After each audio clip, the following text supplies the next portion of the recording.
বন্ধুরা, আজকে আমরা চলে এসেছি বোলপুরের শ্রীনিকেতনের মাঘ মেলায়। এই মেলাটা হয় মাঘ মাসের 23 তারিখ থেকে 4 দিন। আর মাঘ মাসে হয় বলে এই মেলাটার নাম মাঘ মেলা। এই মেলাটা খুব একটা বড় হয় না, ছোটোখাটো করে হয়। আর এই মেলা স্পেশাল হচ্ছে এখানে একটা সবজি এক্সিবিশন হয়। এই এক্সিবিশনে যে যত বড় সবজি দিতে পারে সেই হিসাবে এখানে প্রাইজ পাওয়া যায়।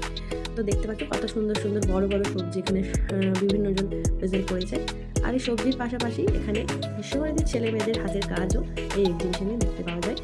তো যে দেখতে পাবেন কত সুন্দর সুন্দর হাতের কাজ বিশ্বভারতীর ছেলে মেয়েদের। তো বিভিন্ন রকম শাড়ি, তারপরে চাদর, হাতের কাজ, মাটির জিনিস, অর্নামেন্টস, বাটিকের ব্যাগ থেকে শুরু করে বিভিন্ন রকমের হাতের কাজ তাদের দেখতে পাবেন। আর এই এক্সিবিশনের বাইরে একটা ছোটোখাটো করে মেলা হয়, যেমন সাধারণত মেলায় যে ধরনের দোকান পাশার আসে সব রকমই আসে, কিন্তু খুব একটা বড় হয় না।